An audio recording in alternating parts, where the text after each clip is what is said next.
This attack on Paul was necessary for these Judaizers in their wicked and perverse mind, because they were seeking to win these Galatians around to their false gospel. Don't listen to Paul, he's no good. Listen to us, and we're going to tell you the right gospel, and the gospel is that Christ alone is not enough. You need works. And that faith alone, that's not enough either. You need works. And specifically, the works that you need to be really faithful believers in Jesus and to be top-notch Christians, circumcision. You need to be circumcised. All male Gentiles must be circumcised. Unless you're circumcised, you cannot be saved. You must then keep the Mosaic law, every jot and tittle of it, and that'll make you really holy. And you must also keep, as part of that, the Jewish festival calendar of holy days. As Paul says in Galatians 4 verse 10, ye observe days and months and times, or seasons, and years. The sabbatical system. And that's why, as I said before, they're called Judaizers. They wanted to bring them back to Old Testament forms of doctrine and worship. So here's Paul.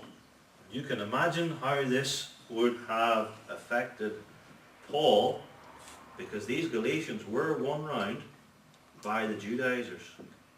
Here's the man who was the founder of some, or most, or all of these Galatian churches. And now they reckon he's not up to much. Here's a man who has spent months and maybe years working among them, along with many prayers and tears. Here's a man who has experienced great love from them to him in the past. He says this in verse 15, I bear you record that if it would have been possible, you'd have plucked out your own eyes and given them to me.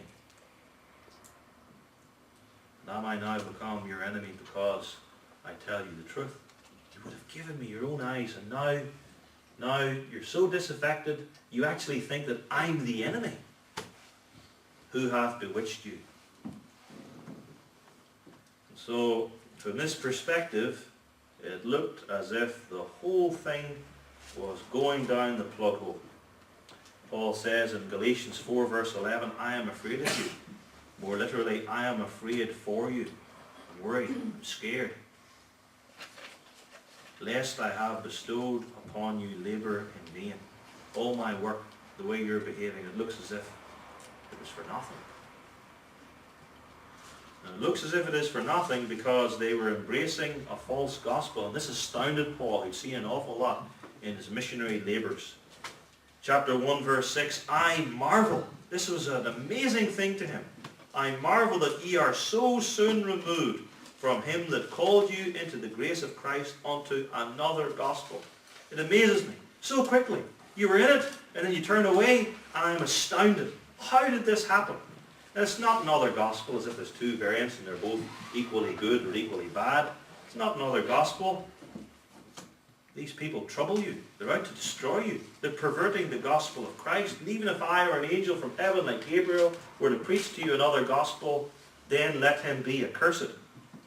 And as I said before, I'll tell you it one more time in case you think I'm exaggerating or I'm getting carried away in the heat of the moment. I tell you again, if any man preaches any other gospel than the one which you've heard and believed, let him be accursed. In a different tone of voice, but still sharp, he says in chapter 3, verse 1, O foolish Galatians. Oh, how foolish, how silly of you.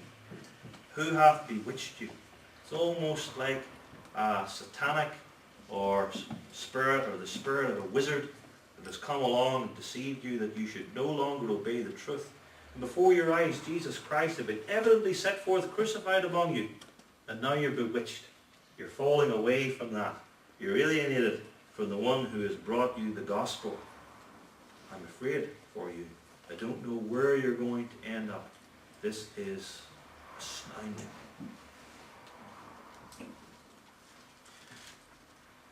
Now we're in a position to understand our text, verse 17, because it has a context in this epistle and with the backdrop of Paul's work and labours and the incursion of these false teachers, these Judaizers. Verse 17 begins, they zealously affect you. They, that's the Judaizers, these false teachers. They zealously affect you, you Galatians. The Judaizers zealously affect the Galatians. And that phrase, zealously affect, means they zealously desire you. They zealously want you. They court you. They court you to bring you and win you over to their side. They zealously affect, court, and try and win you over to their side and their cause and their group. And it's easy to see how these false teachers would try to do this. They would fawn over the Galatians and flatter them and tell them what wonderful people they are and make them feel good. In Paul's epistles, when he deals with false teachers, he refers to all sorts of deceit and trickery, appealing to their flesh and their baser instincts. They're zealously courting you to bring you over to them. You can imagine how these false teachers would dress up their Judaizing and false religion. You Galatians are following this Paul guy. You've left the old paths of tradition. They've served our forefathers so well for generations and generations. Abraham, Isaac, Jacob, they were all circumcised. And all the Gentile converts in the Old Testament, they were required to be circumcised too. It's only in the last 20 years or so, it's only until this guy Paul has gone around stirring up trouble that anybody said that these Gentiles don't have to be circumcised any longer. And you know, he says we don't have to keep these food laws, but it says there in Deuteronomy, and there's another passage in Leviticus, and it says an abomination to eat these things. What do you do with that? And if we obey these food laws, then that will be used to make it easier for more Jews to come to us and to prove that ours is the true religion, that Jesus really is the Messiah. That'll enable us to grow, be more attractive, and that'll pull in more Gentiles too. And why is it that this Paul says you've got to be so particular and holy and reject these Judaistic elements of the religion of our fathers? It's unnecessary. And whenever you do that, you run the risk of persecution. This man's going way too far. He doesn't care for you. He's making up this new religion that you've got to follow, and then you're putting your neck on the line. And where is he? I mean, he's away. Here are we. We're doing you good. Follow us. And this Paul, well, your heart is cooled towards him as well it might. Well, it might. He wasn't one of the disciples that our Lord called. He wasn't as good as the other ones. He's a sort of a second-hander. He got his gospel from the 12 and from other work. He only came in several years down the line. And now apparently, and this is his line, he's one of the finer apostles, whereas he's a Johnny-come-lately. You shouldn't be following him at all. You should be following us. And the people were, yeah, you've got a point. Yeah, I think you're onto something. Yeah, and he didn't treat us the way you are, and you're so much nicer and friendlier. Yeah. They zealously affect you. They court you. They appeal to you. They seduce you. They win you over to their side, but not well. Not well. Well, these are very zealous people. The apostle admits that.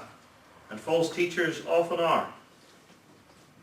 Well, these people appear to be all sweetness and light to you. Though Paul says in 2 Corinthians that no wonder, because the devil himself transforms himself into an angel of light, as it were. They zealously affect you. They court you. They go to great lengths to win you over, but not well.